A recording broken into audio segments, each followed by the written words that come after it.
I'm glad to have you here. Follow my story until the end and comment the city you're watching from. At my son's company anniversary dinner, my daughter-in-law stood up with her champagne glass and announced to everyone, "To Alejandra, always so interested in our lives. Maybe because hers is so quiet." The whole table erupted in laughter. 80 guests. Every single one of them looking at me like I was some lonely old woman desperate for attention. What they didn't know was that I owned 70% of the company where my daughter-in-law thought she was conquering the world. And in less than 24 hours, I was about to show her exactly who signed her paychecks. Let me back up and tell you how we got here. My name is Alejandra Torres. I'm 71 years old. For the past 5 years, most people thought I was just another widow living off Social Security, spending my days volunteering at the community center. They had no idea I'd built an empire. The Riverside Country Club was decorated like something out of a magazine that night. Crystal chandeliers, white roses on every table, a string quartet playing softly in the corner. My daughter-in-law Camilla had spared no expense for her and David's 5th wedding anniversary party. I arrived early, wearing a simple navy dress I'd bought at Macy's 3 years ago. Nothing fancy. I'd learned a long time ago that the most powerful people in the room are often the ones nobody notices. "Mrs. Torres," the hostess greeted me with that particular smile people reserve for elderly relatives they're obligated to be nice to. "Let me show you to your table." She led me past the bar, past the elaborate floral arrangements to a table near the back. Not quite hidden, but definitely not prominent. I noticed my place card. Alejandra Torres, mother of the groom. At least they got my name right this time. I sat down and watched the room fill up. Camilla had invited everyone who mattered in her professional world. The partners from Preston Industries, the mayor, the president of the Chamber of Commerce. Even Jim Henderson was there, the man whose company had recently signed a $2.5 million contract with Preston. A contract I knew was already falling apart, but nobody else did. Yet. "Alejandra," my son David appeared, looking handsome in his tailored suit. He kissed my cheek. "You look great, Mom. I'm so glad you could make it." "I wouldn't miss it," I said, squeezing his hand. "Where's Camilla?" "Working the room." He laughed, but there was something tired in his eyes. You know how she is with networking. I did know. I'd been watching Camilla Richardson work rooms for 5 years now. She appeared moments later, gliding across the floor in a black cocktail dress that probably cost more than most people's monthly rent. Her blonde hair was swept up in an elegant chignon. Diamond earrings caught the light. She looked like success personified. "Alejandra," she air-kissed near my cheeks, careful not to disturb her makeup. "I'm so glad you could make it. You remember the Hendersons, don't you?" Jim Henderson stepped forward, looking uncomfortable. His wife, Patricia, clutched her purse like a shield. "Mrs. Torres," Jim said, "good to see you again." "Please, call me Alejandra." I smiled warmly. "How's the new system implementation going? I heard Preston was helping you modernize your operations." Jim's smile became forced. "Well, there have been some challenges, more complicated than we were initially led to believe. Budget stretched about 40% over what we discussed." "Oh, Jim." Camilla's laugh was bright and brittle. "You're such a perfectionist. These things always have adjustment periods. We'll work through the little issues." "Little issues?" Patricia spoke up for the first time. "We've had 3 project managers quit in 2 months. Details." Camilla waved her hand dismissively. "Alejandra, I need to introduce you to someone. Excuse us, won't you?" She steered me away from the Hendersons before I could respond. "That woman," Camilla muttered under her breath. "Always complaining. Some people just don't understand how business works." I said nothing, but I filed away every word. The dinner was exactly what I expected. Expensive food presented like art. Speeches from Camilla's colleagues praising her business acumen. David beaming with pride as person after person stood up to celebrate his incredible wife. Then came David's speech. "5 years ago," he began, his voice warm and full of love, "I met someone who changed my life. Camilla doesn't just work in business. She is business. She's taught me so much about strategy, about negotiation, about what it takes to succeed in this world. He raised his glass. To my wife, who's going to be running her own company someday. I have no doubt. The room erupted in applause, and Camilla stood, basking in the attention, her smile brilliant and calculating. That's when I noticed something. 2 men at the bar, both wearing Preston Industries name tags. They were talking quietly, heads bent together. I'm good at reading lips, a skill I'd developed over 40 years in business. Henderson's situation is a disaster, one said. The other nodded. Third account this quarter. Management's asking questions. I took a sip of my wine and filed that away too. After dinner, as guests mingled over coffee and cake, Camila found me near the coat check. Alejandra, I've been thinking. Her voice was syrupy sweet. You've been managing that little consulting business of yours for so long. Maybe it's time to consider retirement. I could help you find someone to take it over. You deserve to relax, enjoy your golden years. Her eyes held something calculating, something predatory. That's very thoughtful, I said, retrieving my coat. I'll certainly give it some consideration. I drove home through the quiet suburban streets, my hand steady on the wheel. Inside, though, I was calculating, planning, preparing. Camilla Richardson thought she was so smart, thought she'd figured out how to get ahead by stealing information from the silly old widow who wouldn't notice. She had no idea who she was dealing with. I need to take you back to where this all started. 5 years ago, when David first brought Camilla home to meet me. It was a Sunday afternoon. I'd made my grandmother's tamales, the recipe I'd brought with me from Mexico when I was just 7 years old. The ones David had grown up eating every Christmas, every birthday, every celebration. Mom, you'll love Sarah, David had said on the phone that morning. He always called her Sarah back then, before she legally changed it to Camila. Said it sounded more professional.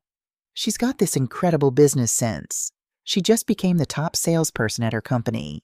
I was genuinely happy for him. After losing his father to cancer 2 years earlier, David deserved some joy, some light in his life. The doorbell rang at exactly 2 o'clock. Punctual. I appreciated that. David walked in first, his face glowing with that particular happiness of new love. Behind him came a woman in a designer suit, Armani, if I wasn't mistaken, checking her phone as she stepped through my door. Mom, this is Camila.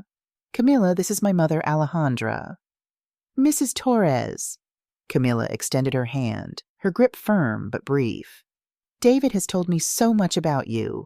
What a cute little neighborhood this is. Cute little neighborhood. My modest suburban home in a working-class area of town. The house I'd bought 30 years ago when my consulting business was just getting started. The house I'd deliberately kept after becoming wealthy because I never wanted to forget where I came from. Thank you, I said. Please come in. Dinner's almost ready. We sat in my small dining room, the same table where I'd served Thomas his last birthday dinner before the cancer took him. The same chairs David had sat in as a boy, doing homework while I worked late into the night, building my business. This is delicious, David said, digging into the tamales. Remember, Mom, I told you about that big client Camila just landed? I do remember. I turned to Camila. Congratulations. That must have taken a lot of hard work. Camila dabbed her lips with a napkin. Thank you. It's about understanding what people need before they know they need it. Research, strategy, being smarter than the competition. What kind of company do you work for? I asked. McKinley Marketing. We do consulting for mid-sized businesses looking to expand. She leaned back in her chair. Though I'm already looking at other opportunities, McKinley is a stepping stone. I want to be somewhere with real growth potential. Throughout dinner, I noticed things.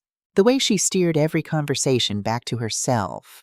How she checked her phone under the table when she thought no one was looking. The questions she asked about my volunteer work at the community center. Questions that felt less like interest and more like assessment. So, Alejandra, she said over coffee, David mentioned you used to do some kind of consulting work? What was that like? Oh, just helping small businesses with their operations, I said, keeping my voice vague. Mostly retired now. I spend my time at the community center, helping with their programs. That's sweet, Camila smiled, but her eyes were calculating. Everyone needs hobbies, especially at your age. It must be nice to have that kind of free time. At your age, as if 70 was ancient. As if I wasn't still running board meetings and closing 7-figure deals. David didn't notice. He was too busy looking at Camila like she'd hung the moon. After they left, I stood at my kitchen sink washing dishes, staring out at the small garden Thomas and I had planted together. Red flags were waving in my mind, but I told myself I was being paranoid, being overprotective. Maybe Camila was just ambitious. Nothing wrong with that. I'd been ambitious too, once upon a time. I called my attorney, Marcus Knight, the next day. Marcus, I need you to do something for me. What's going on, Alejandra? His voice was concerned. We'd worked together for 20 years. He knew when something was wrong. David's dating someone new, Camila Richardson. I want you to run a background check. Nothing invasive, just the basics. There was a pause. You don't trust her. I don't know her, I corrected. And I want to make sure my son is safe. The report came back clean. Camila Richardson, age 29, bachelor's degree from State University, MBA from a decent business school, no criminal record, no outstanding debts. Parents deceased. Father died when she was 16, mother when she was 23. Everything looked normal on paper. But paper doesn't tell you everything. 2 years later, David called me with news that didn't surprise me. Mom, I proposed. She said yes. I could hear the joy in his voice, the excitement. How could I tell him that something felt wrong when I had no concrete reason? When his fiancée had been nothing but polite, if a bit distant, during our monthly family dinners? That's wonderful, sweetheart, I said. I'm so happy for you. Camila wants to get married at the Riverside Country Club. She's already started planning. Mom, I know it's going to be expensive, but don't worry about the money, I interrupted. I'll take care of it. Mom, you don't have to. David, you're my only child. Let me do this for you, please. The wedding cost $150,000. Camila had very specific ideas about everything. The flowers had to be white roses from a particular florist. The champagne had to be French. The photographer had to be someone who'd shot celebrity weddings. I wrote every check without complaint. At the rehearsal dinner, Camila's maid of honor, a woman named Tiffany who worked at McKinley Marketing with her, pulled me aside. Mrs. Torres, I just wanted to say, David is so lucky to have you as a mother. The way you're paying for everything, being so supportive. She hesitated. Camila's lucky too. My mother-in-law didn't even come to my wedding. Family is important, I said simply. Tiffany looked like she wanted to say something else, but Camila appeared, linking her arm through mine. Alejandra, I need your opinion on something. She steered me away from Tiffany. For the ceremony tomorrow, I'm thinking you should sit in the third row. That way the immediate family, David's cousins and their families, can be closer to the front. You understand, right? Optics matter. The third row. At my own son's wedding. Of course, I said, smiling. Whatever you think is best. The wedding was beautiful. Camila looked stunning in her $10,000 dress. David looked happier than I'd seen him since his father died. I sat in the third row, watching my only child get married, and told myself I was being petty for feeling hurt. At the reception, Camila's toast was all about their future, their dreams, their plans to build an empire together. She never once mentioned family, never thanked me for paying for the wedding, never acknowledged that I was even there. David was too happy to notice. I was not the problem started almost immediately after the honeymoon. Camila had opinions about everything in my life. My clothes were too dated. My car was too old. My furniture was too shabby. She'd make little comments during our monthly family dinners, always couched as concern. Alejandra, have you thought about updating your wardrobe? David and I could take you shopping. You'd feel so much better about yourself. Mom, maybe we should look at getting you a newer car. That Honda is, 15 years old now? This couch has seen better days, hasn't it? We should help you redecorate, make this place feel more current. David would laugh nervously and change the subject. He was caught between his mother and his wife, trying to keep everyone happy. But then Camilla landed her dream job at Preston Industries. Our monthly dinners became her personal press conferences. "I closed the Henderson account last week," she announced one Sunday, cutting into her steak with theatrical precision. "Biggest sale in company history, $2.5 million. They said it couldn't be done, but I made it happen." David beamed. "Tell Mom about the bonus. $50,000. Cash. Plus they're giving me a company car and talking about profit sharing." She watched my face carefully, clearly expecting amazement. What she was actually seeing was recognition. The Henderson account. I'd been courting Henderson Manufacturing for 3 years through my own network. I knew Jim Henderson personally. We'd served together on a non-profit board. I'd helped him navigate a difficult merger 5 years ago. I'd stopped pursuing his business 6 months ago because I'd identified too many red flags. Their financials were shaky. Their management was in flux. The project they wanted help with was going to be a nightmare of scope creep and delayed payments. So I deliberately let that lead go cold. And somehow Preston Industries, a company I'd been watching for other reasons, had swooped in and closed it. "That's wonderful, dear," I said, refilling my water glass. "Competition keeps everyone sharp." Camilla's smile faltered. She'd expected more enthusiasm. Questions about how she'd pulled off such a coup. Admiration for her business savvy. Instead, I'd treated it like news about the weather. Over the next few months, the pattern continued. Every monthly dinner brought new stories of Camilla's incredible success. She was single-handedly transforming Preston Industries, recruiting new clients, redesigning their sales process, being fast-tracked for partnership. "The other sales reps hate me, of course," she said with obvious satisfaction one evening. "They're jealous because I'm showing them how it's really done. Old-school methods don't work anymore. You have to be willing to think outside the box." "What kind of outside-the-box thinking?" I asked innocently. "Oh, understanding the client's needs before they even express them. Having insights into what their real pain points are.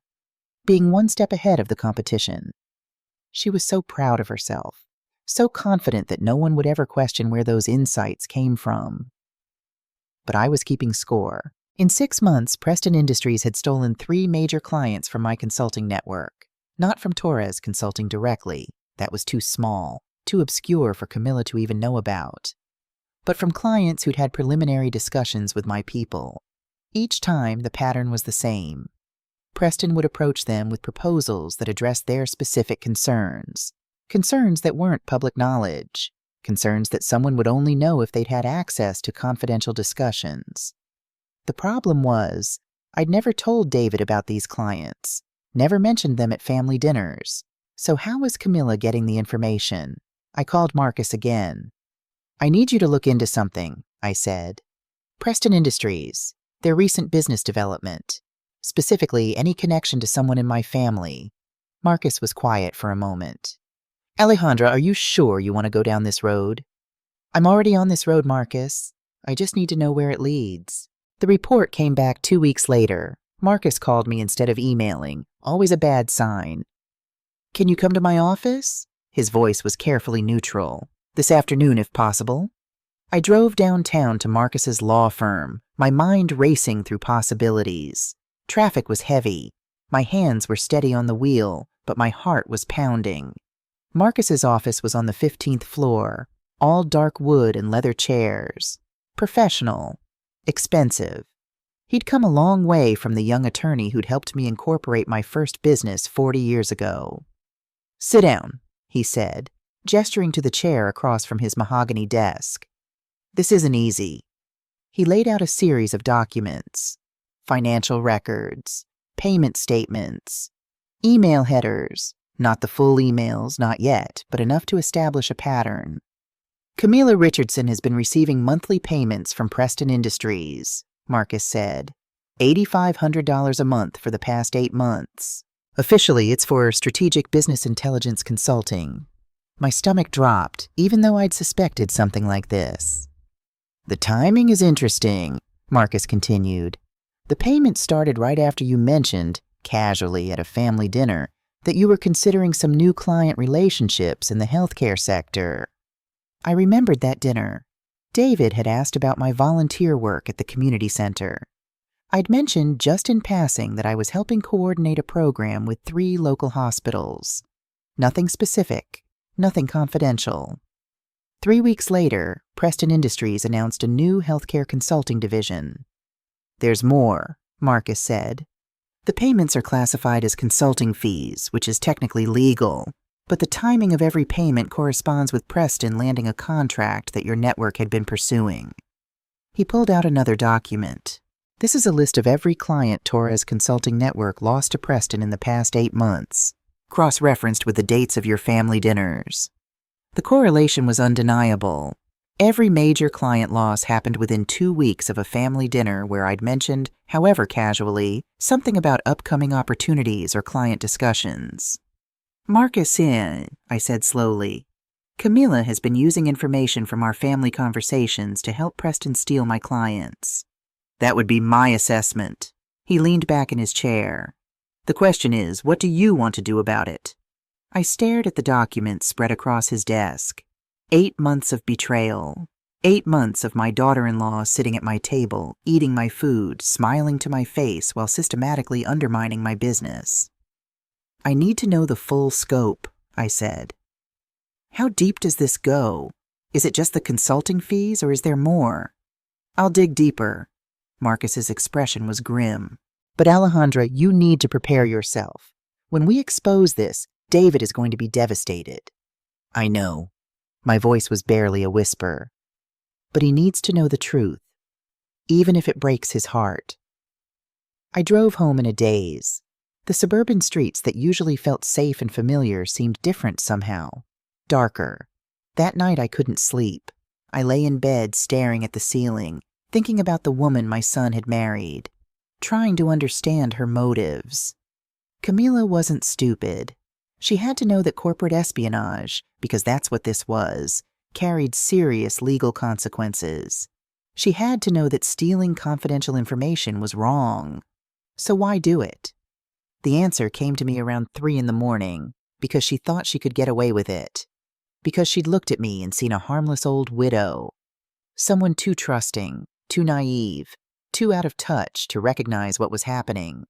She'd underestimated me completely. And that was going to be her biggest mistake. Marcus called me back 5 days later. "You need to come to the office again. And Alejandra, you're going to want to sit down for this." This time the stack of documents was twice as thick. Marcus had been thorough. "Let's start with the background check," he said. "The one I ran 5 years ago when David first started dating her."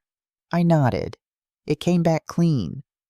"Because Camilla Richardson is clean, but that's not her real name." He slid a document across the desk, a birth certificate from 16 years earlier. Her birth name was Camila Hartley. Father, James Hartley, small business owner. Mother, Rebecca Hartley, homemaker. The next document was a newspaper clipping from 2008. The headline made my chest tighten. "Local business owner dies by suicide following bankruptcy." James Hartley had owned a small manufacturing company. When the 2008 financial crisis hit, he'd lost everything. The house, the savings, the business his father had built. He'd hanged himself in his garage. His 16-year-old daughter had found him. "Oh my God," I whispered. "It gets worse," Marcus said gently. "After James died, the family lost their home. Camilla and her mother moved in with Rebecca's sister. They lived there for 5 years. The mother died of cancer when Camila was 21. No insurance, no savings, medical bankruptcy." He pulled out more documents. "Camila put herself through college with loans and 3 part-time jobs. She graduated with honors. Got her MBA while working full-time. Changed her name legally 7 years ago, around the time she started her career in business." I stared at the documents, seeing Camilla in a completely different light. "She wasn't born a con artist," I said slowly. "She was created by trauma." "That's my assessment." Marcus's voice was sad. "I think she looked at you, successful, comfortable, secure, and saw everything she'd lost when her father died. Everything she's been terrified of losing again. So she decided to take it," I said. before someone could take it from her. Exactly. Marcus pulled out another set of documents. But here's where it gets complicated. Those consulting payments I mentioned, they're legal. Unethical, probably, but legal. She's not directly stealing from Torres Consulting. She's receiving compensation for business intelligence, which she gathered from my family conversations, which she gathered from conversations you had with your son. Marcus emphasized the distinction. David told her things. She used them. That's not theft in the legal sense. My mind was racing. So we can't prosecute her for corporate espionage. Not easily. We'd have to prove she knowingly stole confidential proprietary information. Family dinner conversations don't meet that threshold. He paused. But there's something else. Marcus pulled out one final document. A letter on Preston Industries' letterhead. 3 weeks ago, Preston Industries submitted a formal offer to acquire Torres Consulting, $1.2 million. I stared at the number. Torres Consulting, just the consulting division, not the entire network, was worth at least $15 million. The full network was worth closer to $50 million. This is insulting, I said. It's also very revealing. Marcus pointed to details in the letter. Look at the information they have. Your client roster, contract values, renewal dates, operating expenses. Some of this information is confidential. Some of it isn't even documented anywhere except in your personal files. The implications hit me like a freight train. Camila has been in my house, I said slowly. She's been in my home office. That would be my guess. Marcus's expression was grim. David probably gave her access. She's his wife. Why wouldn't he? I thought back to all the times David and Camila had visited. How Camila would excuse herself to use the restroom or make a phone call. How she'd sometimes stay behind when David went to move the car or help with groceries. She'd been going through my files, taking pictures of documents, stealing information right under my nose. So what can we do? I asked. If we can't prosecute for espionage, what are our options? Marcus leaned forward, his expression intense. That depends. How much do you know about Preston Industries? It's a mid-sized consulting firm. Been around for about 20 years. Good reputation, mostly. Do you know who owns it? I frowned. The board of directors, I assume. Maybe private equity? Marcus smiled. No, Alejandra, you own it. The room spun. What? Torres Holdings LLC, the shell company you set up 15 years ago, owns 70% of Preston Industries. You bought controlling interest 3 years ago when they were facing bankruptcy. I handled the acquisition myself. My mind flashed back. 3 years ago, a distressed asset purchase.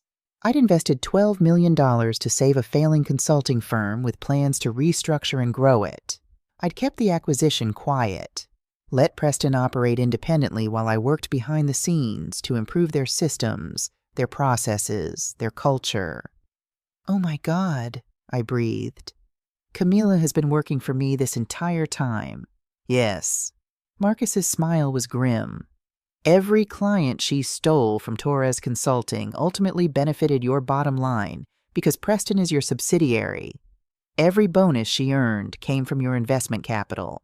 Every success she celebrated was paid for by your money. The irony was staggering. She has no idea, I said. None whatsoever. Preston's management knows about Torres Holdings LLC as an investor, but they don't know you're behind it. I made sure of that when we structured the deal. I sat back in my chair, my mind reeling. Camila had spent 8 months betraying her husband's mother, stealing information, undermining family trust, all while unknowingly working for the woman she was trying to destroy. Marcus, I said slowly, I think it's time Camila learned who really holds the power.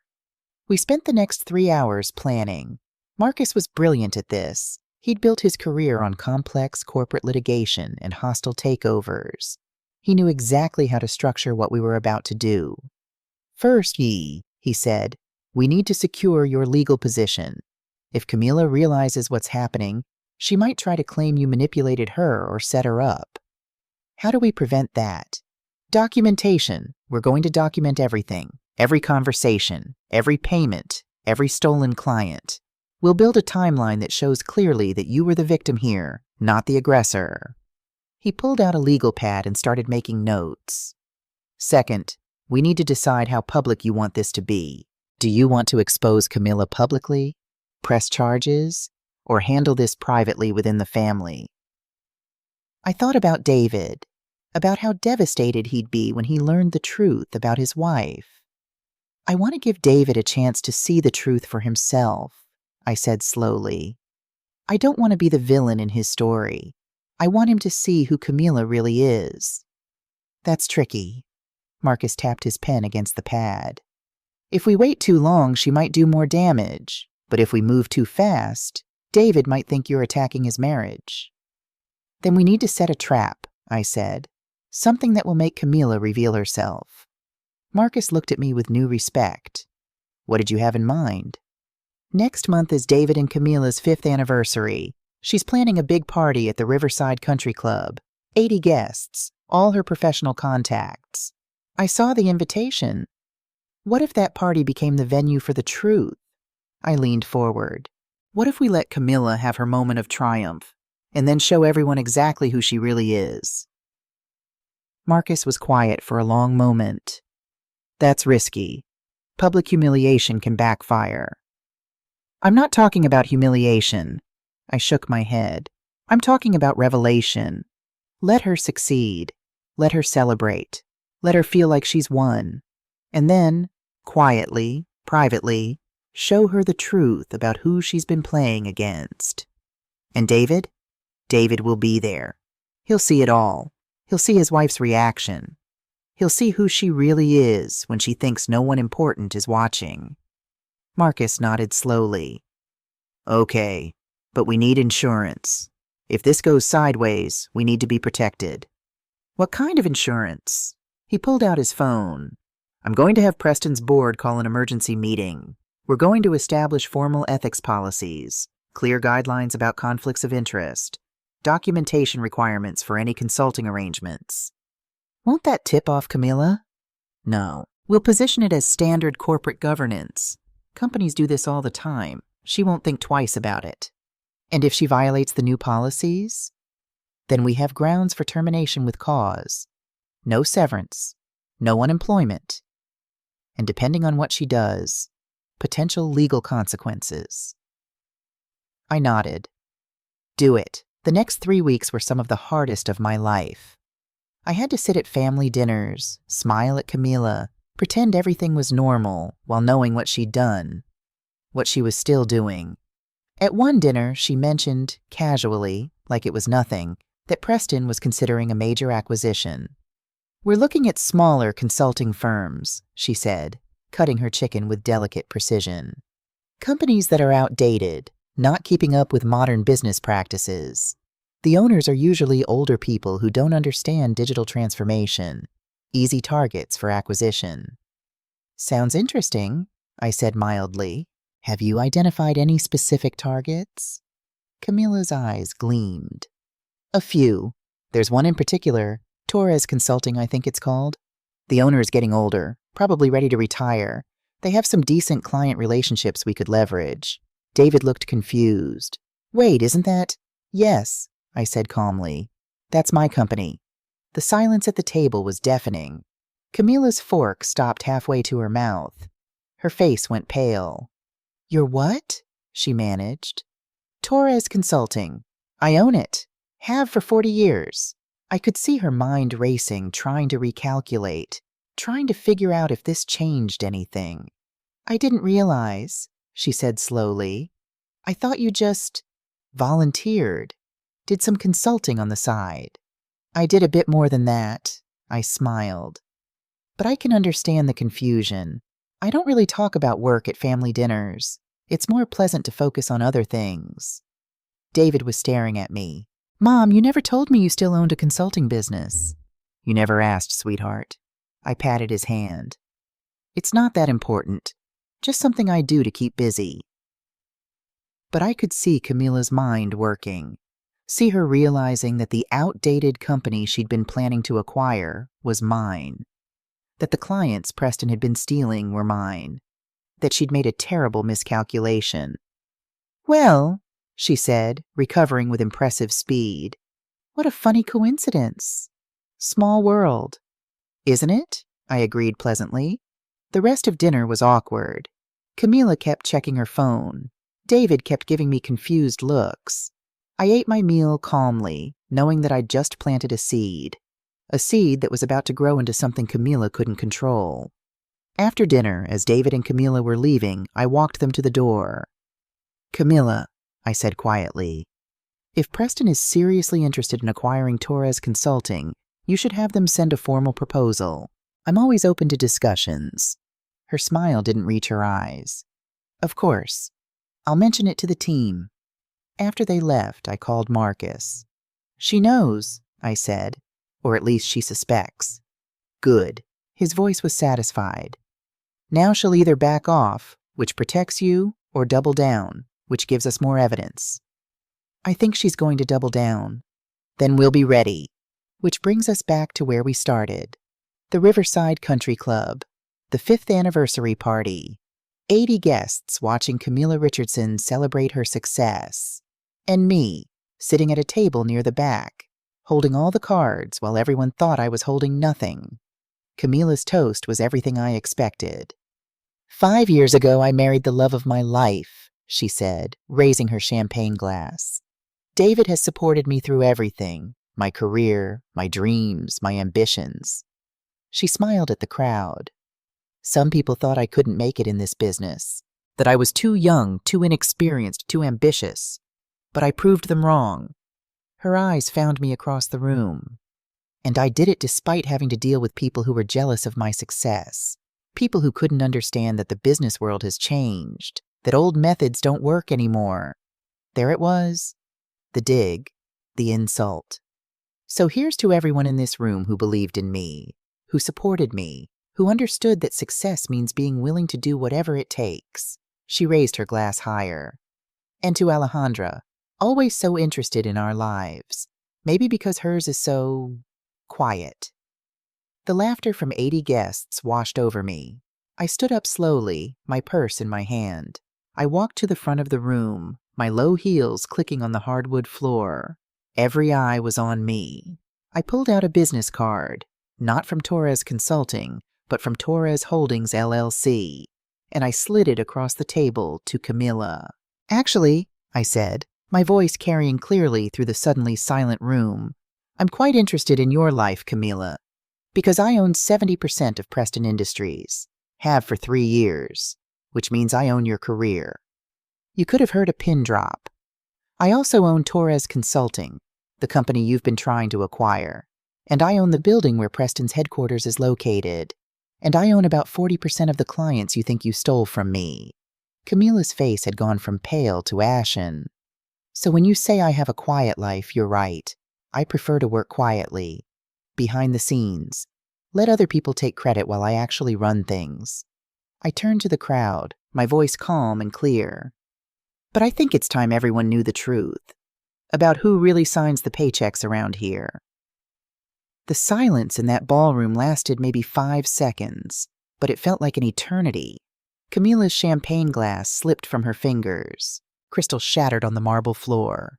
The sound echoed through the room like a gunshot. That's impossible," she whispered. "You're just a volunteer. You don't have—" "I have everything." I kept my voice gentle, almost kind. "Including documentation of every consulting payment Preston has made to you over the past 8 months. $8,500 a month. For business intelligence, wasn't it?" The color drained completely from her face. David stood up so fast his chair fell backward. "Mom, what are you talking about?" I turned to my son. This was the moment I'd been dreading, the moment his world would shatter. "David, sweetheart, I need you to come with me. There's something you need to see." "No!" Camila's voice was sharp now, panicked. "David, stay here. Your mother is lying. She's trying to manipulate you because she's jealous of our success, of our marriage." "Jealous?" I looked at her calmly. "Camila, I'm worth $47 million. What exactly would I be jealous of?" The gasps from the crowd were audible now. I heard someone whisper, "$47 million? Jim Henderson stood up from his table. Mrs. Torres, are you saying you own Preston Industries? 70%, Jim. Through Torres Holdings, LLC. I bought controlling interest 3 years ago when Preston was facing bankruptcy. You can verify it with the Secretary of State's office tomorrow if you'd like. Jim's face went red. Then you need to know, the implementation on our contract is a disaster. We're 40% over budget, 3 months behind schedule, and we've lost 3 project managers. Your head of sales promised us results she couldn't possibly deliver. I know, I said quietly. I've been monitoring the situation. That's actually one of the things I need to discuss with Preston's board on Monday morning.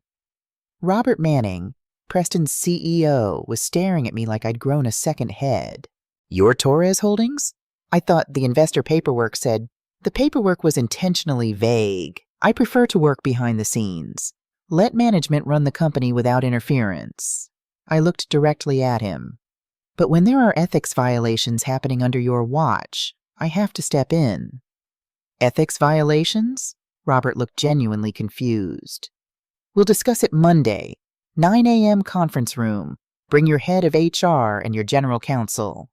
I turned back to David, who was standing there looking shell-shocked. His face was pale. His hands were shaking. David, please, come with me. We need to talk privately. Don't listen to her. Camila grabbed David's arm. She's doing this because she never accepted me, because she wants to control your life. This is elder manipulation, David. She's using money to what? I asked. To tell my son the truth about his wife? To protect my business from corporate espionage? To finally stop pretending I don't see what's been happening for the past 8 months? Marcus appeared at my elbow. I hadn't seen him enter, but I should have known he'd be here. He'd probably been waiting outside, ready to step in if things went wrong. Mrs. Torres, he said formally, perhaps we should move this conversation somewhere more private. Agreed. I looked at the crowd of 80 stunned faces. I apologize for disrupting your evening. Please enjoy the rest of the party. The bar is still open. Nobody moved. They were all too busy staring. I walked toward the exit, my head held high. David followed after a moment's hesitation. Marcus came with us. Camila started to follow, but Marcus held up a hand. Ms. Richardson, I'm going to need you to stay here for now. I have some questions about those consulting payments. My firm represents Torres Holdings, LLC, and I'll need to review the terms of your arrangement with Preston. I don't have to talk to you. Her voice was shrill now. I have rights. You do, Marcus agreed, including the right to remain silent, which, frankly, I'd recommend you exercise right about now. We ended up in a small private room off the main ballroom, the kind of room the country club used for intimate dinners or business meetings. Marcus closed the door behind us. David stood in the middle of the room, looking lost. Mom, I don't understand. You own Preston Industries? You've been, what, spying on Camila? Not spying, protecting. I sat down in one of the leather chairs, suddenly feeling every one of my 71 years. Sit down, sweetheart, please. He sat. His hands were still shaking. I'm going to tell you everything, I said. And I need you to listen. Really listen. Not as Camila's husband, not as my son. Just listen to what I'm telling you, and then decide what you believe. Marcus pulled out a folder I hadn't noticed him carrying. He set it on the table between us. Start from the beginning, David said. His voice was hollow, so I did. I told him about the background check 5 years ago, about the red flags I'd noticed at that first dinner, about how I'd chosen to give Camila the benefit of the doubt. I told him about the pattern I'd noticed, how Preston kept landing clients I'd been pursuing, how the timing always lined up with our family dinners. You talk to me about work sometimes, I said gently, about my consulting business, about potential clients, and I talk to you because you're my son, because I trusted you. David's face crumpled. And I told Camila everything. You told your wife things. That's normal. That's what married couples do. I reached across and took his hand. You didn't do anything wrong, David. You trusted the person you married. That's not a failure. That's what you're supposed to do. But she used it. His voice broke. She used the things I told her to steal from you. Marcus opened the folder. David, I need to show you something. He pulled out the first document. Bank statements showing payments from Preston to Camilla. Your wife has been receiving consulting fees for 8 months, officially for strategic business intelligence. But if you look at the dates of these payments and cross-reference them with the dates Preston landed major contracts. He laid out a second document, a timeline. Every payment corresponds with a stolen client. Every stolen client corresponds with information that came from your family dinners with your mother.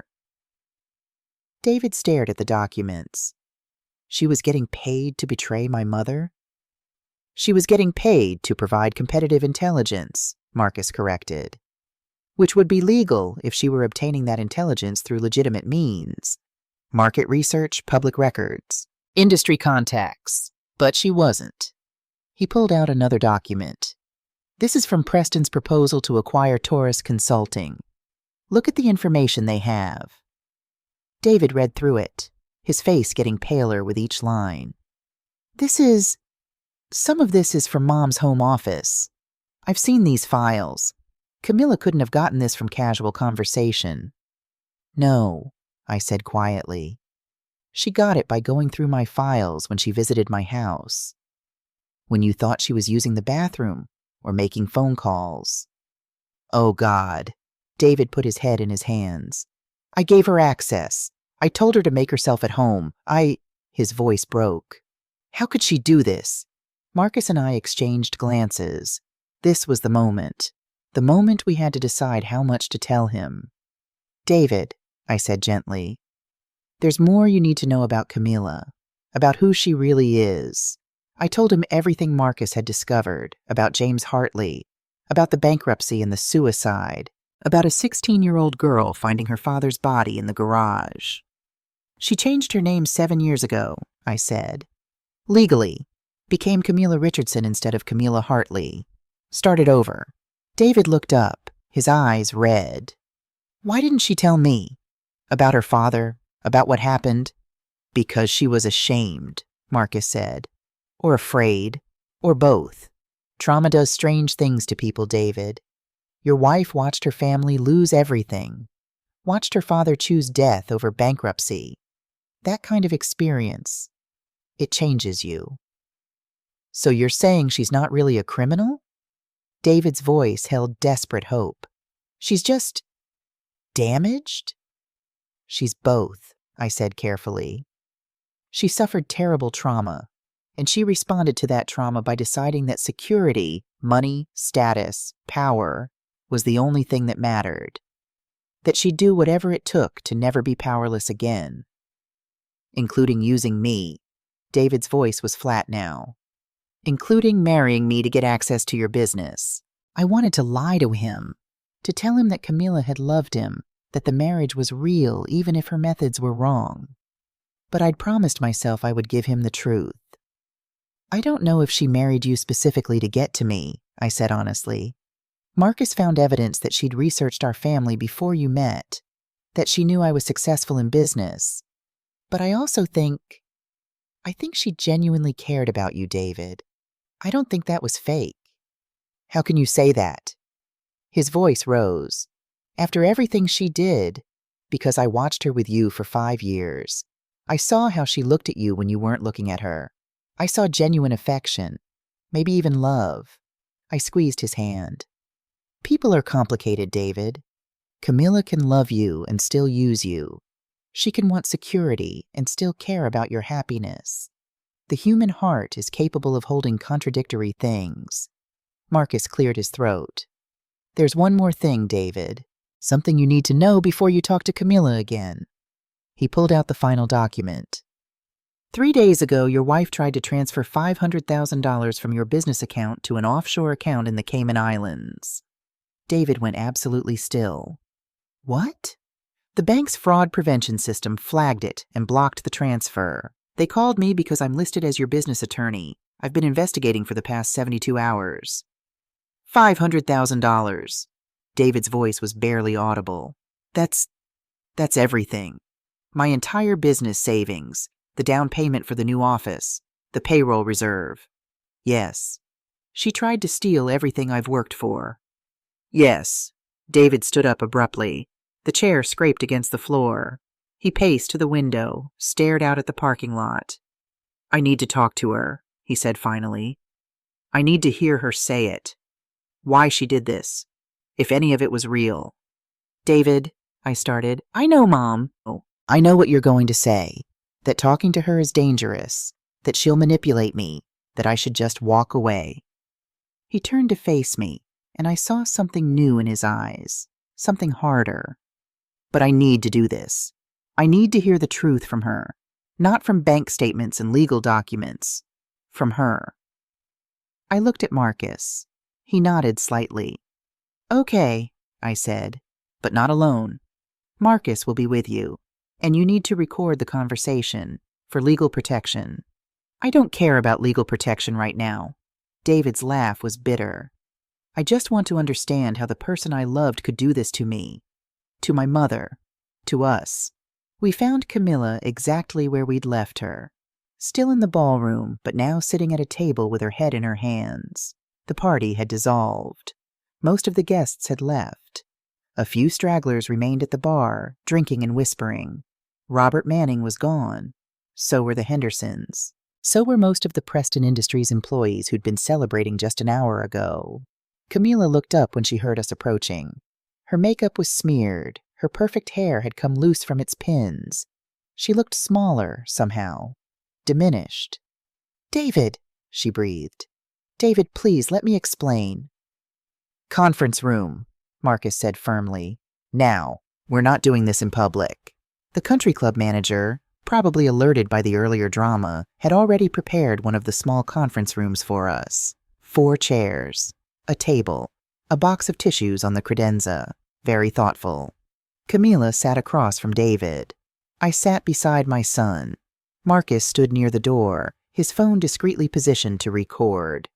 Talk, David said. Tell me why you did it. Camilla's hands were shaking.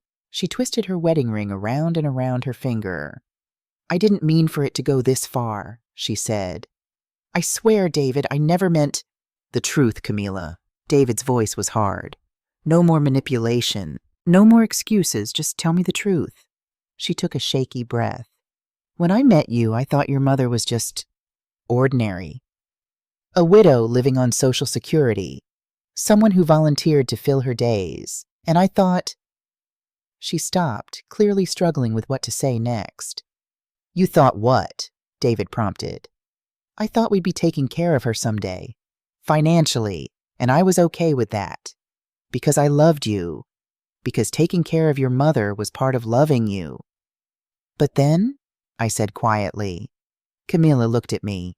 Her eyes were red but dry. No tears. Interesting. But then I realized you weren't what you seemed. You'd ask questions at dinner. Careful questions about my work, about Preston's clients, about strategies and approaches.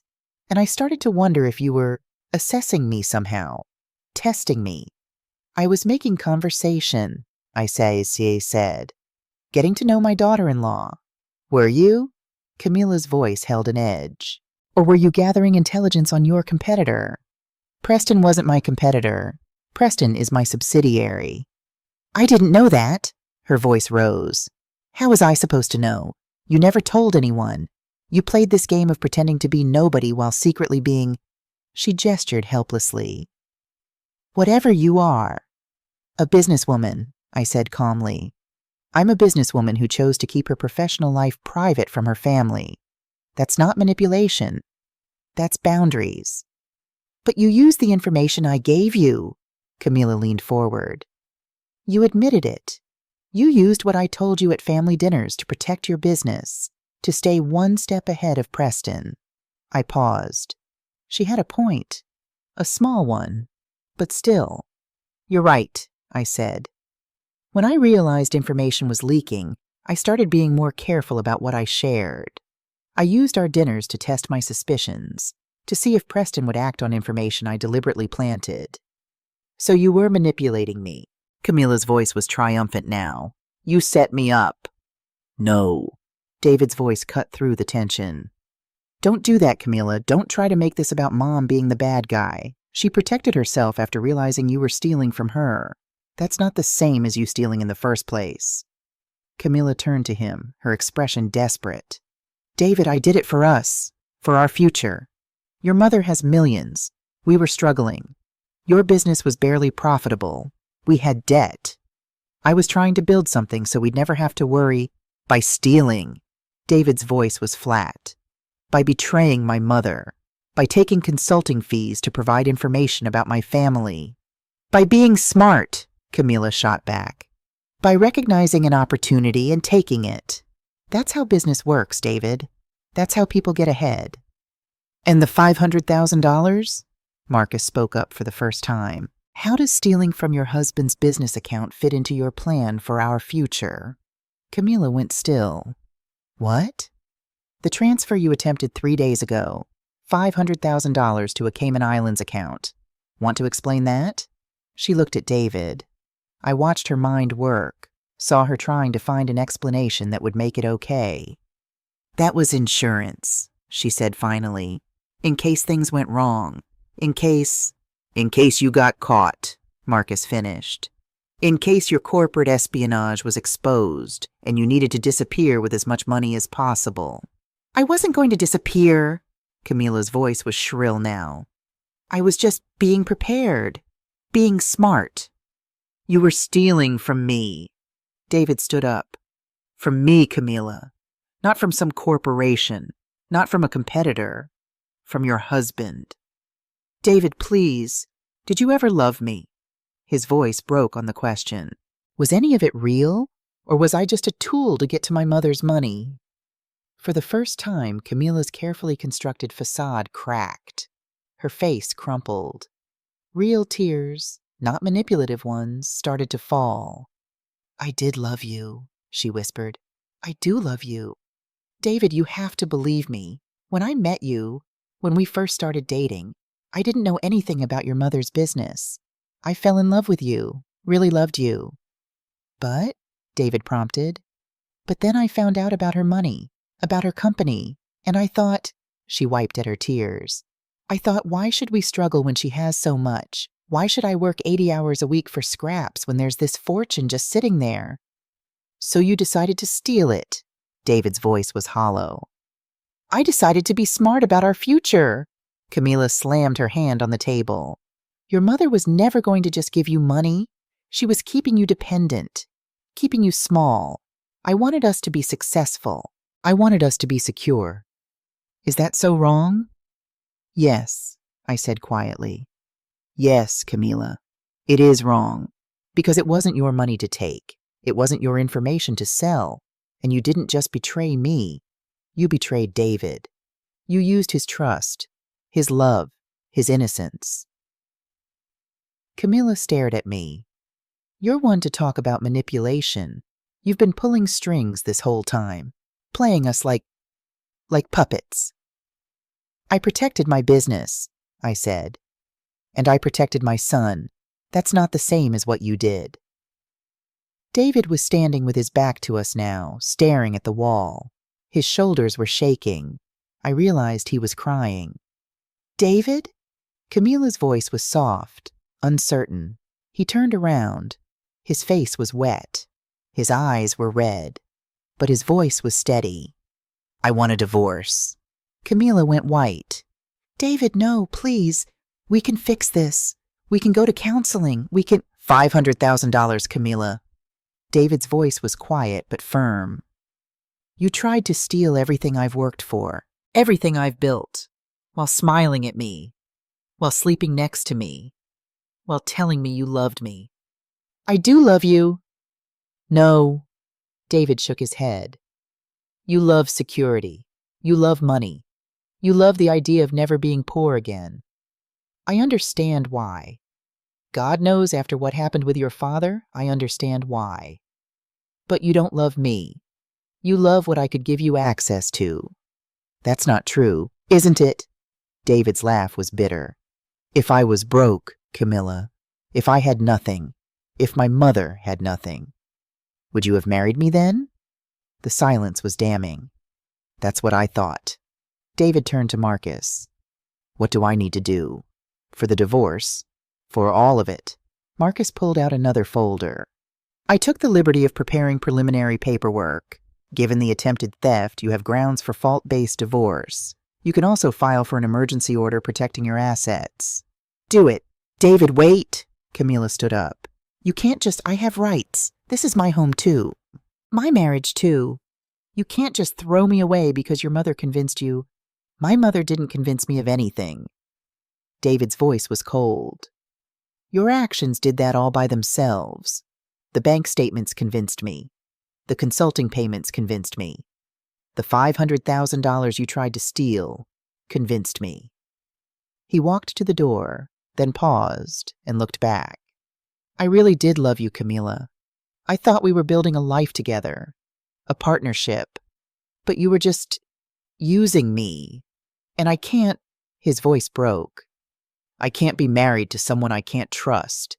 He left, just walked out of the room, left Camila standing there, her perfect evening in ruins. I stood up to follow him, but Marcus touched my arm. Give him a minute, he said quietly. He needs to process. I nodded. Then I looked at Camila. She was still standing there, frozen. Her face was a mask of shock and disbelief. This is your fault, she said to me. All of it. If you'd been normal, if you'd been what you pretended to be, if I'd been what? I asked. Poor, helpless, easy to manipulate? Is that what you wanted, Camila? Someone you could control? I wanted a family, her voice rose. I wanted security. I wanted to never feel like I did when my father died. Is that so terrible? No, I said softly. It's not terrible to want those things, but the way you went about getting them, that was terrible. You hurt people. You betrayed trust. You stole. You would have done the same thing if you were me. Her voice was bitter. If you'd lived through what I lived through, you would have grabbed security any way you could. I thought about that, about the girl who'd found her father dead, about the trauma that had shaped her.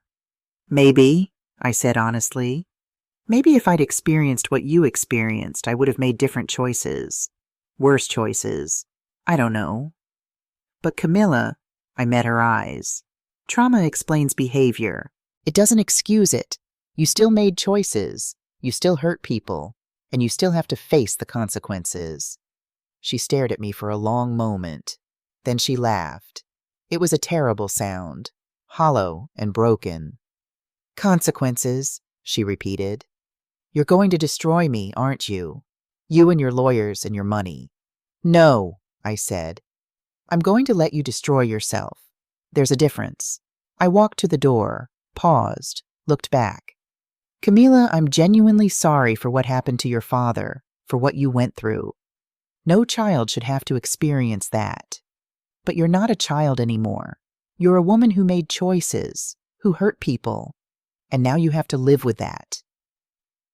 I left her there, standing alone in the conference room, her perfect life shattered around her. I found David in the parking lot, sitting in his car with his head on the steering wheel. I tapped on the window. He unlocked the door. I got in the passenger seat. We sat there in silence for a long time, just breathing, just being. I'm such an idiot, David said finally. No, you're trusting. That's not the same thing. I should have seen it, should have noticed. How? I turned to look at him. She was careful. She was smart. She used your love against you. How were you supposed to see that? You saw it. I'm 71 years old, David. I've been in business for 40 years. I've seen every kind of manipulation, every kind of deception. You're 38, and you believed in the goodness of the person you married. That's not stupidity. That's love. He was quiet for a moment. Did she ever love me? Really? I think so, I said honestly. I think she loved you as much as she was capable of loving anyone. But her trauma, her fear, was stronger than her love. And that's not your fault. 5 years, he whispered. 5 years of my life with someone who was using me. 5 years of building a life, 5 years of experiences. 5 years of growth. I took his hand. It wasn't all fake, David. Maybe her motives were mixed. Maybe she had agendas. But the life you lived together, that happened. It was real, even if it wasn't what you thought it was. That doesn't make me feel better, Mom. I know. We sat in silence again, watched the last few guests leave the country club, watched the lights go out one by one. What happens now? David asked. With Preston, with the divorce, with everything. Now we rebuild, I said. We protect what matters. We move forward. And Camila? I sighed. Camila faces consequences. Legal ones, professional ones, personal ones. What those look like exactly, we'll figure that out. David nodded slowly. I don't want to destroy her, Mom, even after everything. I don't want revenge. Neither do I. I squeezed his hand. But we do need justice, and we do need to make sure she can't do this to anyone else. What does that mean? It means Monday morning, I'm calling an emergency board meeting at Preston. It means Marcus is filing paperwork for your divorce and the asset protection. It means we're going to document everything she did and make sure the appropriate authorities know about it. Will she go to jail? I don't know, I said honestly. That depends on a lot of factors. What she does next, whether she cooperates, whether the district attorney thinks it's worth prosecuting. But at minimum, she'll lose her job, her reputation, her marriage. That feels like enough punishment. David's voice was quiet. Maybe it is, I agreed. Or maybe it's just the natural consequence of her choices. We sat there a while longer. Finally, David started the car. Come stay with me tonight, I said. You shouldn't be alone. He nodded. Okay, yeah, okay. We drove through the quiet streets to my house, the same house where this had all started 5 years ago. The same table where Camila had sat, planning her strategies. The same rooms where she'd smiled and betrayed us. But it was still my home. Still a place of safety. I made David tea, the same chamomile blend I'd made him as a child when he couldn't sleep. He sat at the kitchen table, holding the mug but not drinking. Mom, he said finally. Yes? Thank you for protecting me, even when I didn't know I needed protecting. My eyes burned with tears. Always, David. Always. I woke up at 5:30, like I always do. 40 years of running a business had trained my body to wake before dawn, ready to work. But this morning was different. David was asleep in his old bedroom, the room I'd kept exactly as he'd left it when he moved out 15 years ago. The same navy blue bedspread, the same bookshelf full of college textbooks and childhood trophies, the same desk where he'd done his homework while I worked late into the night, building an empire he didn't know existed.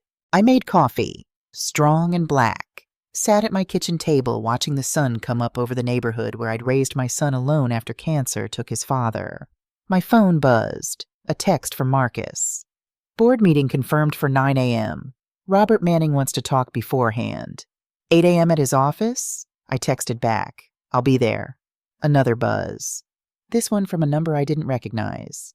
Mrs. Torres, this is Jim Henderson. I need to speak with you urgently about the Preston contract. Can we meet?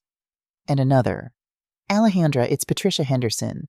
Thank you for what you did last night. We've been trying to get out of that contract for months. Preston threatened us with penalties. The floodgates were opening. By 6 a.m., I had 12 messages. Clients, Preston employees, even the mayor, asking if we could discuss the situation privately before it becomes a media issue. Everyone wanted to know what happened. Everyone wanted to position themselves on the right side of the story. I ignored them all except Jim Henderson. I texted back, come to my house, 7 a.m., bring the contract file. David emerged from his bedroom at 6:30, looking like he hadn't slept at all. His eyes were red and swollen. He was still wearing his suit pants from last night, wrinkled now, with a t-shirt he'd found in his old dresser. Coffee? I offered. Please. We sat together in silence.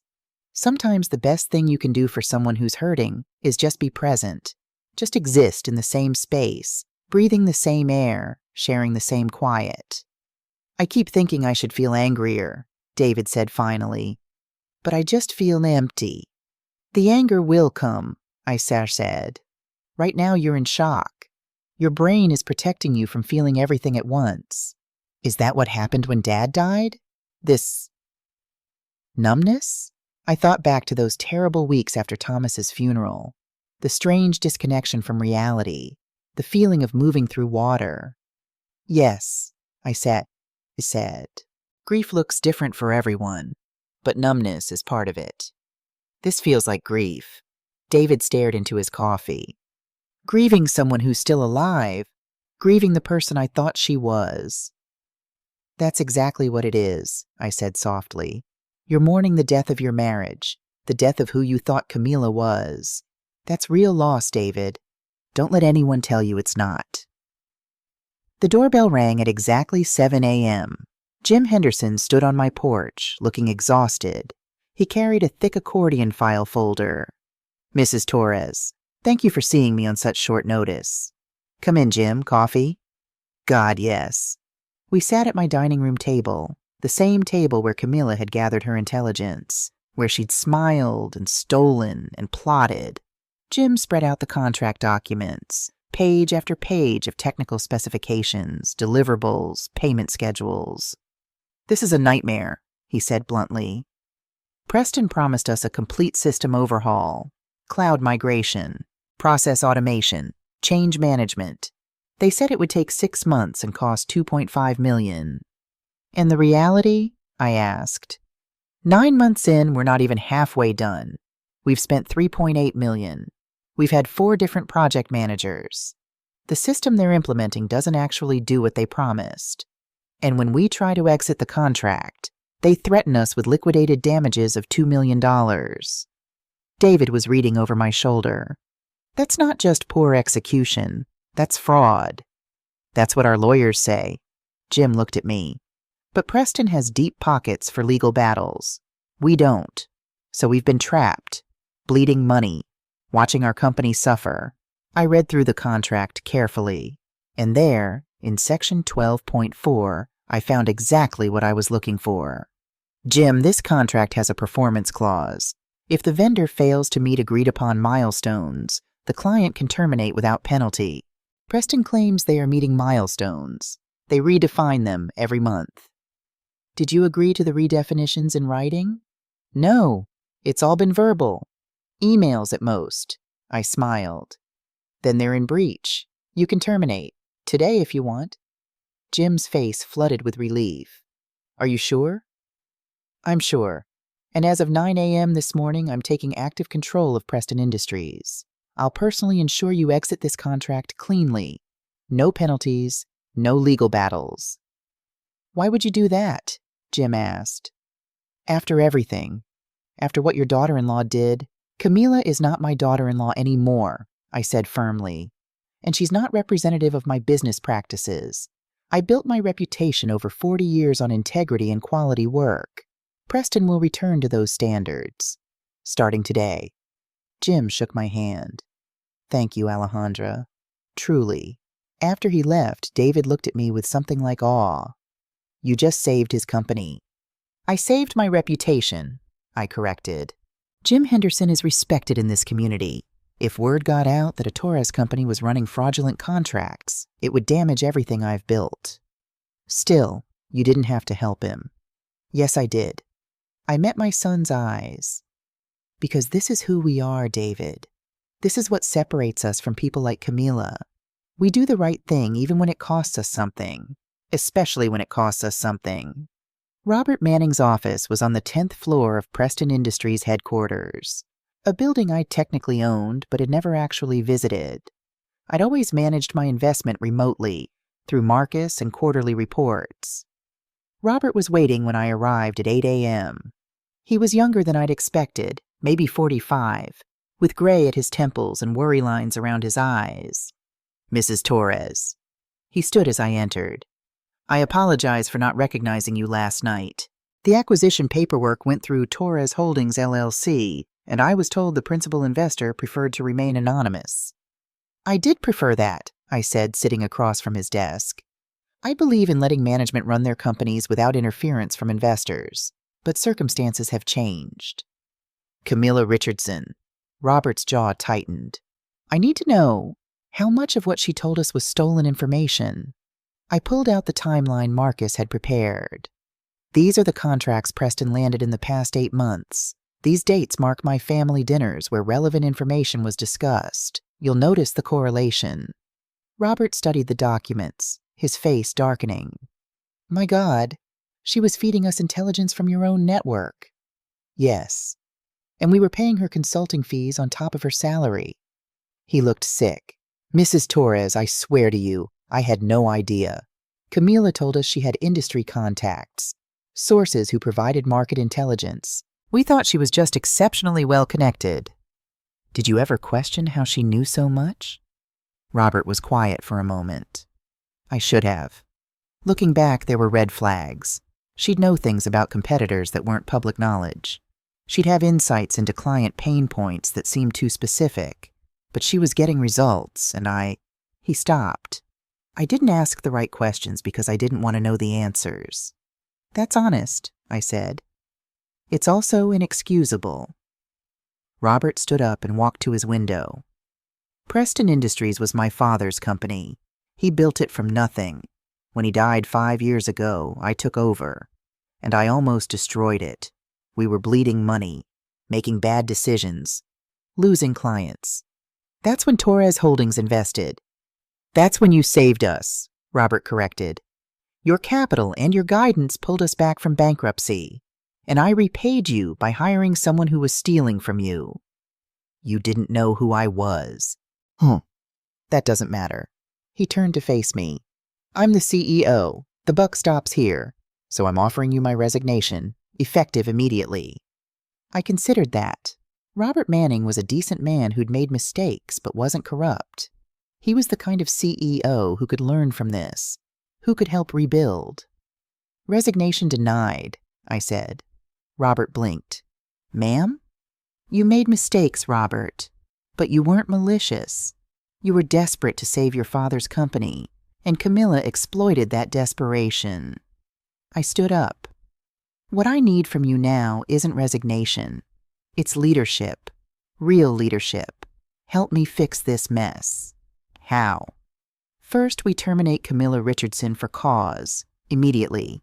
No severance, no references, full documentation of why. Done. Second, we review every contract she touched, every client she brought in. We determine what was legitimate business development and what was based on stolen intelligence. That's going to be a nightmare. Yes, but it's necessary. And third, I met his eyes. We implement ethics policies that ensure this never happens again. Training, oversight, consequences. We rebuild Preston's reputation one honest deal at a time. Robert nodded slowly. The board meeting is in 40 minutes. They're going to have questions. Let them ask. I have answers. The Preston Industries boardroom was impressive. Floor-to-ceiling windows, a marble conference table that could seat 20, Monty, leather chairs that probably cost more than most people's cars. 8 board members were waiting when Robert and I entered. They'd been talking amongst themselves, voices low and urgent. They fell silent when they saw me. Ladies and gentlemen, Robert said, allow me to introduce Alejandra Torres, the principal investor behind Torres Holdings LLC and the majority shareholder of this company. We know who she is, said a woman at the far end of the table. Margaret Chen, according to her nameplate, Chief Financial Officer. We saw the show last night at the country club. Social media has been on fire all morning. I hadn't even thought about social media. Of course people had recorded what happened. Of course it was spreading. Then you know why we're here, I said, taking a seat at the head of the table. We have a crisis. Multiple crises, actually. And we need to address them immediately. Starting with Camilla Richardson, said another board member. Thomas Wright, VP of Operations. Is it true she was stealing from you, from your other company? She was receiving compensation for providing competitive intelligence. Intelligence she obtained through personal family relationships and unauthorized access to confidential documents. Holy hell, someone muttered. We need to fire her, Margaret said. Today, now, before she causes more damage. Already being handled, Robert said. HR is preparing the termination paperwork as we speak. What about legal exposure? Asked another member. If clients find out their contracts were based on stolen intelligence, we disclose everything, I said firmly. We contact every client Camilla brought in. We review every contract for legitimacy. Where we find problems, we make them right, even if it costs us money.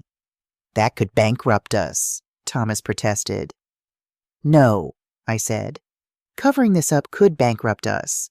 Coming clean and fixing it will cost us in the short term, but it will save our reputation in the long term. And reputation is everything in this business. Who made you CEO? Margaret's voice was sharp. No offense, Mrs. Torres, but you've been a silent investor for 3 years. Now you want to swoop in and dictate policy? I own 70% of this company, I said calmly, which means I can do exactly that. But I'd prefer to work with this board, not against it. So let me make my case. I stood up and walked to the window. I've been in consulting for 40 years. I've built multiple successful companies. I've navigated crises worse than this. And I'm telling you, with absolute certainty, that our only path forward is complete transparency and aggressive ethics reform. That sounds expensive, Thomas said. It is expensive. But you know what's more expensive? Class action lawsuits, federal investigations, criminal charges for corporate espionage. I turned to face them. Because that's where this goes if we try to hide it. If we protect Camilla or cover up what she did, it becomes conspiracy. It becomes fraud.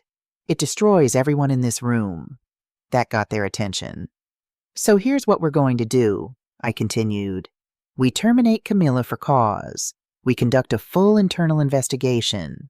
We disclose our findings to affected clients. We offer remedies, contract revisions, refunds, whatever makes it right. We implement new ethics policies and training.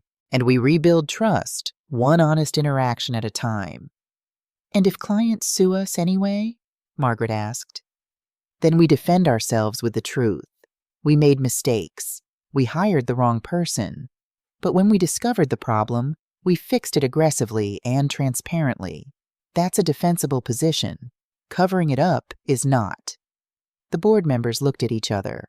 Quiet conversations, worried faces. Finally, Margaret spoke. I move that we accept Mrs. Torres' recommendations and authorize her to take whatever actions are necessary to resolve this crisis. Second, said Thomas. All in favor? Robert asked. 8 hands went up, unanimous. Then it's settled, I said. Robert, have HR prepare Camilla's termination letter. Marcus, start the internal investigation. Margaret, I'll need a full financial review of every contract Camilla touched. And someone get me a list of every employee who worked with her. We need to know who else might have been involved. The board members scattered to their tasks. I was left alone with Robert. Thank you, he said quietly, for not giving up on this company, for not just walking away and letting us crash. Preston was your father's legacy, I said. I'm not going to let one bad actor destroy that. We're going to fix this, together. The call came at 10:47 a.m. Camilla had arrived at Preston Industries, ready to work like nothing had happened. Security had stopped her at the entrance. She's demanding to see you, Robert told me. Says you can't fire her without cause. Says she has rights. She does have rights, I agreed. The right to receive her termination letter and pack her personal belongings under supervision. That's it. Should we call the police? Not yet. Let me talk to her first. I found Camilla in the lobby. She was dressed for work in a sharp gray suit. Her hair was perfect. Her makeup was flawless. Like she could will away last night's disaster through sheer force of presentation. Alejandra, her voice was cold. Tell your security guards to let me through. I have work to do. No, Camilla, you don't. I handed her the termination letter. She read it, her face going pale. Terminated for cause due to breach of fiduciary duty and corporate ethics violations, she read aloud. You can't do this. I have an employment contract, which contains a clause about ethical conduct. You violated that clause by receiving undisclosed consulting payments for competitive intelligence. The contract is void. I'll sue you. Please do. I kept my voice level. Discovery will be very interesting. We'll subpoena your bank records, your communications, your consulting agreement with Preston, everything. Are you sure you want us looking that closely at your activities? Camila's hands were shaking. The letter crumpled in her grip. This is about David, isn't it? You're punishing me because your son finally grew a spine. This is about you stealing from my company, I said. David's decision to divorce you is separate, though I notice you're not denying the theft. I didn't steal anything. I provided consulting services and was compensated fairly. Services that required you to betray family confidences and access private documents without authorization. I crossed my arms. Camila, we both know what you did. The evidence is overwhelming. You can accept this termination gracefully, or we can escalate to legal action. Your choice. She stared at me with pure hatred. You think you've won, but I know things about Preston, about your business practices, about the shady deals you've made. I'll go to the press. I'll destroy you. Really?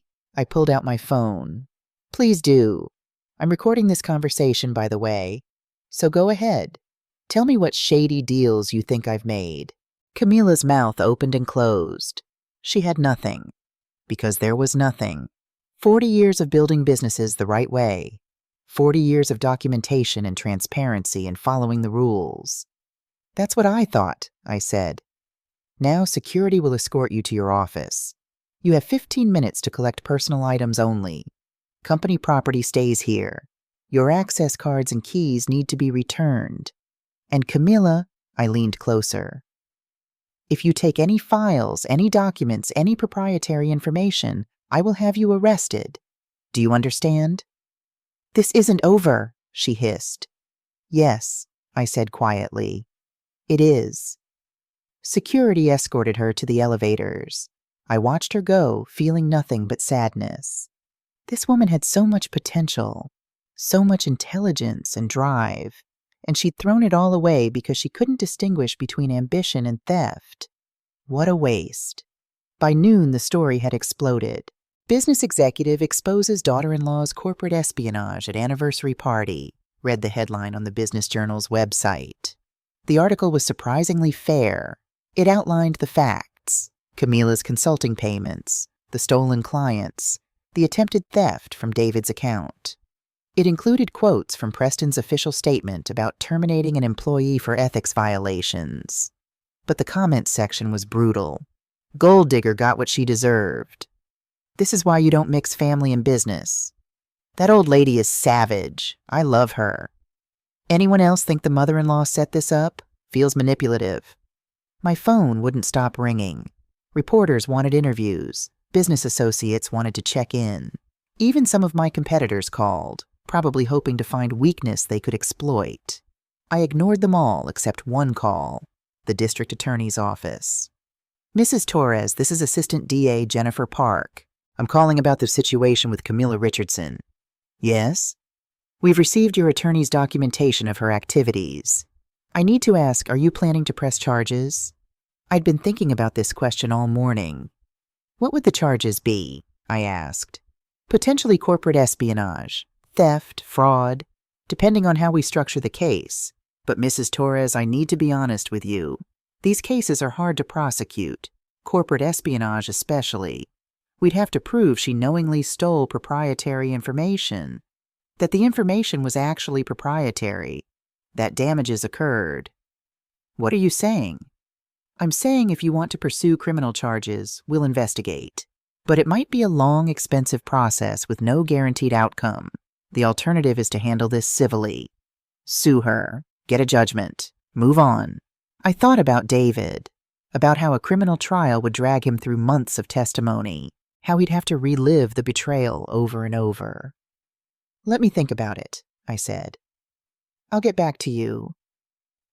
After I hung up, Marcus appeared in Robert's office where I'd been working. "We have a problem," he said. "Another one?" "Camila just posted on LinkedIn." He showed me his phone. Camila's post was long and emotional. "Today I was terminated from Preston Industries after my mother-in-law used her financial power to retaliate against me for my success. I've been accused of ethics violations, but the truth is, I was fired for threatening the ego of a powerful woman who couldn't handle a younger, more innovative professional in her family. This is what happens when old money meets new talent. This is elder abuse disguised as corporate governance.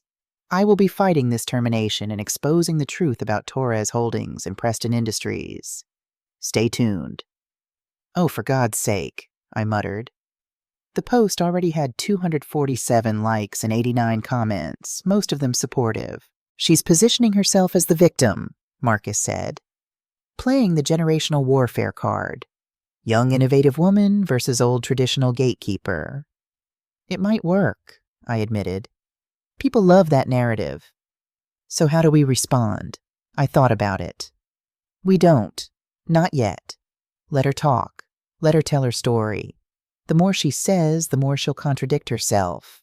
And then, when she's said enough to hang herself, we respond with facts. That's risky. So is engaging with her right now while emotions are high." I handed back Marcus's phone. "Monitor her posts. Document everything. But don't respond publicly. Not yet." Marcus nodded. "What about David?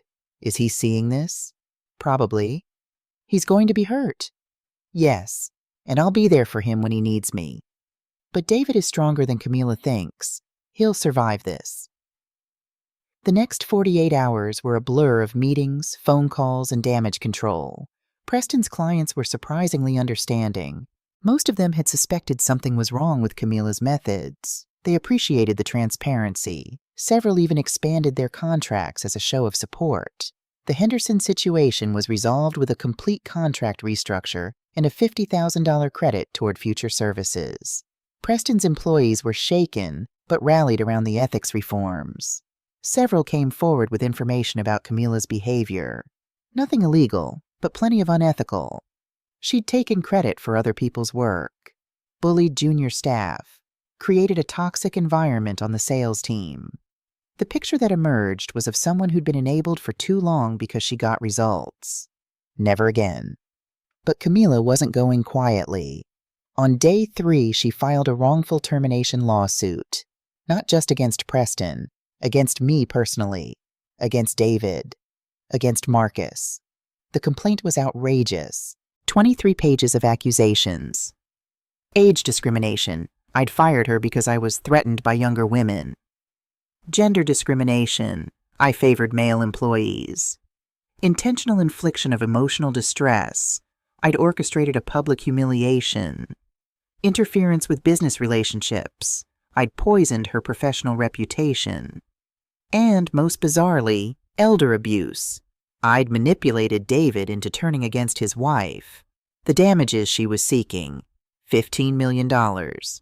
"This is absurd," David said when he read it. We were in Marcus's office, reviewing the complaint. "She's accusing Mom of elder abuse? Mom is the elder." "It's a legal strategy," Marcus explained. "Throw everything at the wall and see what sticks. Make us spend money defending against ridiculous claims. Bog us down in discovery, maybe force a settlement just to make it go away." "Will it work?" I asked. "Not even close," Marcus smiled.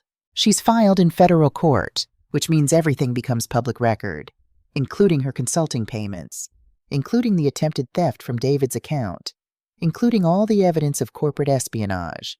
She's basically asked a judge to examine her crimes in detail. So we let her proceed? We let her proceed.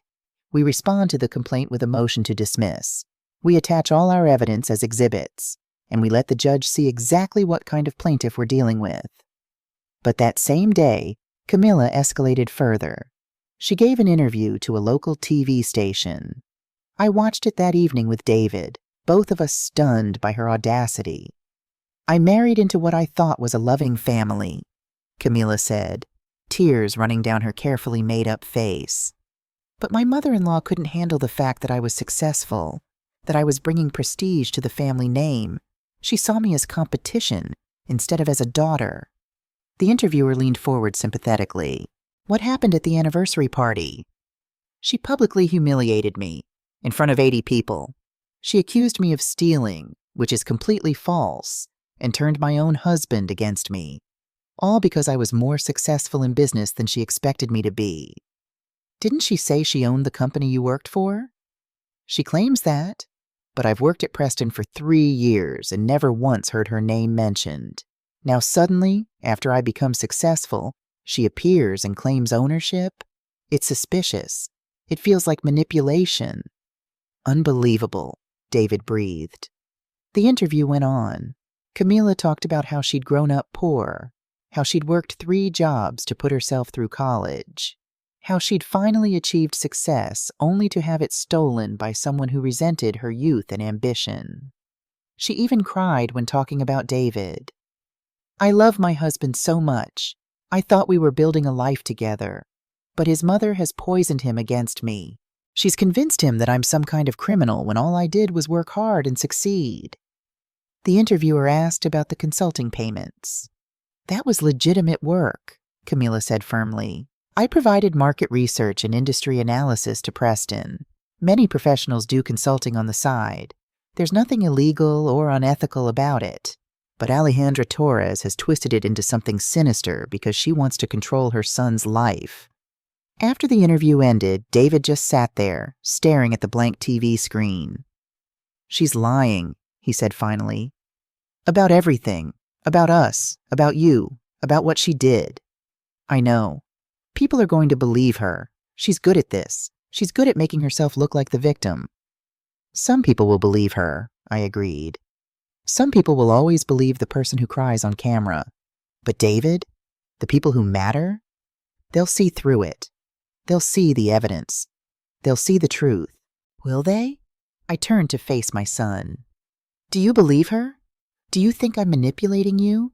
That I'm lying about what she did? Of course not. Then that's all that matters.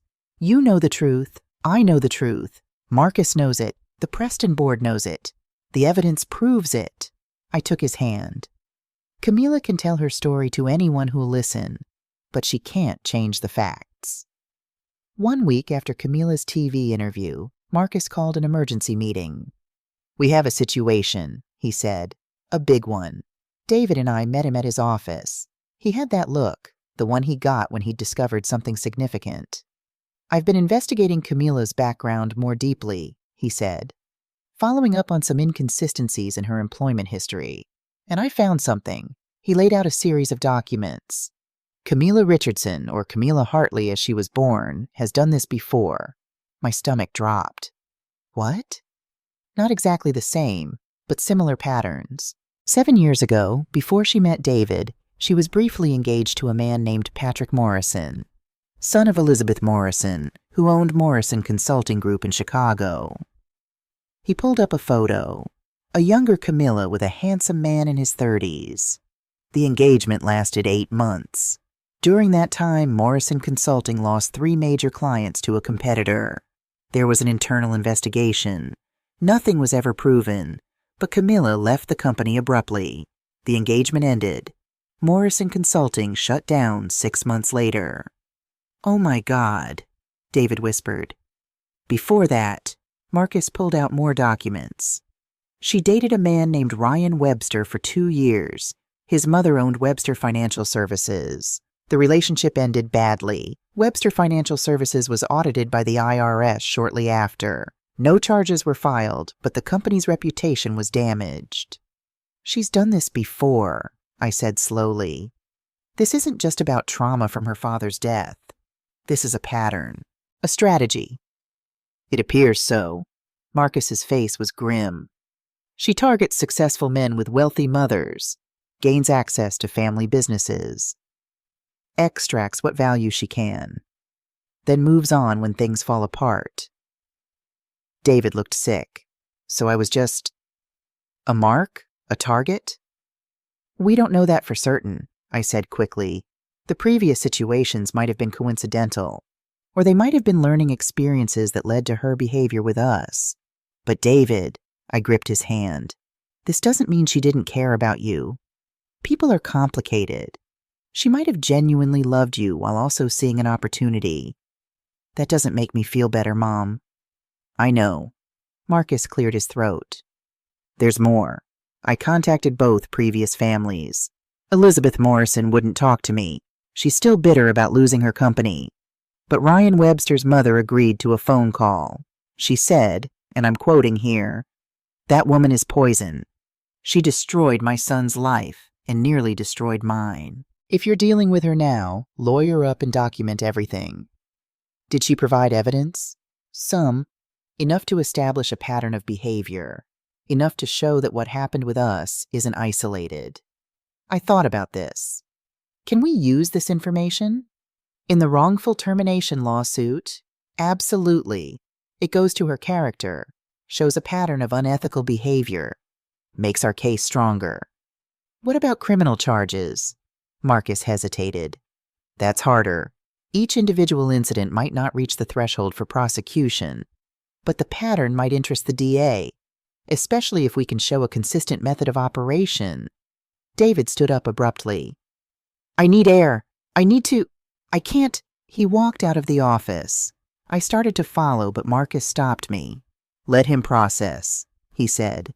Finding out he wasn't special, that he was just another target, that's hard. He was special, I insisted. She married him. She stayed with him for 5 years. The others were just boyfriends. Maybe she thought he was her best chance at security.